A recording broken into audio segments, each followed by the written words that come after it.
trois études d'ensemble C et D. X et Y, deux nombres réels strictement positifs. Pour chacun des ensembles suivants, déterminez s'ils sont majorés ou minorés. Si oui, précisez leurs bornes supérieures et inférieures. J'ai un ensemble C face à moi, je vais commencer à égrener les ensembles, les cités, les éléments de l'ensemble, pardon. J'ai X plus Y sur 1, parce que N appartient aux entiers strictement positifs, donc X plus Y, suivi de X plus Y sur 2, suivi de X plus Y que je divise par 3, suivi de X plus Y que je divise par 4, voilà, ça ressemble à ça les éléments de mon ensemble. Je remarque aisément pour N suffisamment grand que Y sur N tendra vers 0, Y étant une quantité strictement positive. Donc par somme, la limite de X plus Y sur N, lorsque N tend vers plus l'infini, est égale à X. Autrement dit, je peux me rapprocher, enfin je peux être aussi proche que je veux de X, sans jamais l'atteindre, mais tout en étant à sa droite, plus grand que lui. Pourquoi?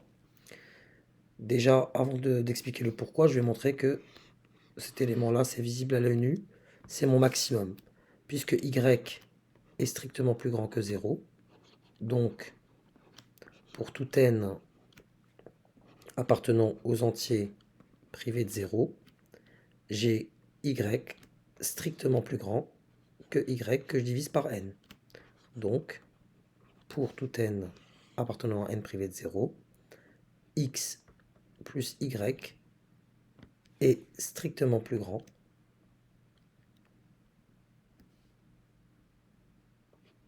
donc je vais juste mettre ça supérieur ou égal à X plus Y sur N. Je vous explique pourquoi je mets supérieur ou égal. Évidemment, pour N égale à 1, Y est supérieur ou égal à Y. Ainsi, puisque le max, donc le maximum de mon ensemble C qui existe, est égal à X plus Y, donc X plus Y est ma borne supérieure. On a déjà pu démontrer ce résultat. Pour la borne inférieure, on peut se rapprocher vraiment de X aussi proche qu'on veut, mais sans jamais l'atteindre. Moi, je vais poser l'idée que X est ma borne inférieure. Et pour le démontrer, je vais supposer que ce n'est pas le cas. Donc par l'absurde. Donc supposons par l'absurde, supposons par l'absurde, deux points, qu'il existe un certain réel M, un certain réel tel que, donc ça serait ma borne inférieure, hein, donc il serait à la fois plus grand que mon X, et pour tout N appartenant aux entiers strictement positifs, j'aurai que mon M est inférieur ou égal à X plus Y sur N. Donc là, j'ai deux conditions que doit vérifier mon M, dans mon hypothèse, dans ma supposition par l'absurde. Donc là, j'ai la première, elle est là, je vous la note, et j'ai la deuxième qui est ici. Je vais d'abord exploiter la deuxième. On aurait alors, donc, si ces hypothèses sont vérifiées, que M moins X est inférieur ou égal à Y sur N. Donc, M moins X facteur de N est inférieur ou égal à Y. D'après ma première hypothèse, M est plus grand que M est plus grand que X. Donc M moins X est plus grand que 0. Donc cette quantité est plus grande que 0. Donc, en divisant de l'autre côté, en divisant les deux membres par M moins X, il n'y aura pas de changement dans l'inégalité. Donc j'aurai N qui est inférieur ou égal, donc pour tout N, pour tout N, j'aurai N inférieur à égal à Y moins M moins X, ce qui est totalement absurde.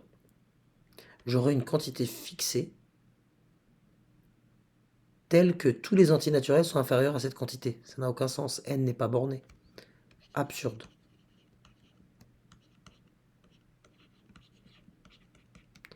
L'ensemble n privé de 0 n'est pas borné. Pas majoré si vous voulez. Voilà, donc forcément, ainsi conclusion. Donc, ma borne inférieure, c'est bien ce fameux x. Maintenant, on va passer à l'ensemble D. Bah pareil, je vais procéder à l'identique, je vais égrener les éléments. Donc j'ai moins 1 puissance 1, donc ça me fait moins x plus y sur 1.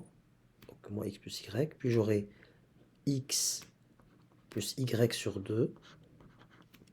J'aurai par la suite moins x plus y sur 3. X plus y sur 4.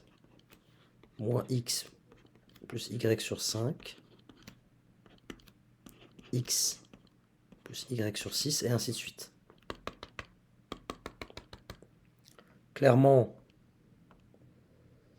pour n suffisamment grand, on va se rapprocher au maximum de moins x. Aussi proche qu'on veut, si vous voulez. Donc moins x. Et clairement, ma borne inférieure pour les mêmes raisons qu'on a citées tout à l'heure. Donc inf.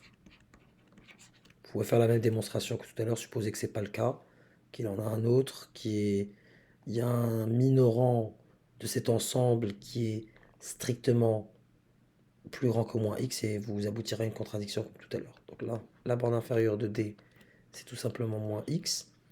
Et pour la borne supérieure, on va regarder ce qui se passe.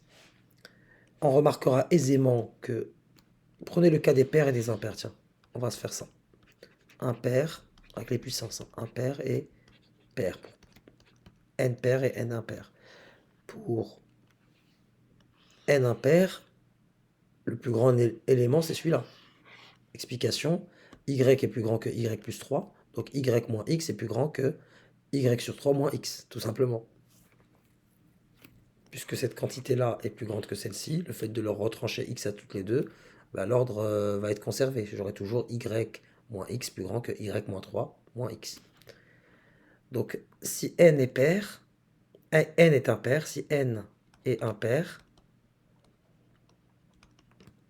max de D égale moins x plus y. Et si n est pair, pour à peu près les mêmes raisons, j'ai évidemment que y divisé par 2 est plus grand que y divisé par 4. Y est une quantité strictement positive. Et ainsi de suite. Ainsi, le plus grand élément, c'est x plus y sur 2. Donc si n est pair, donc le max de D, c'est x plus y sur 2. Ainsi, pour tout n appartenant aux entiers strictement positifs, le max de mon ensemble D, c'est tout simplement le maximum entre le plus grand entre moins x plus y et x plus y sur 2 étant un élément de mon ensemble, c'est tout simplement égal à ma borne supérieure.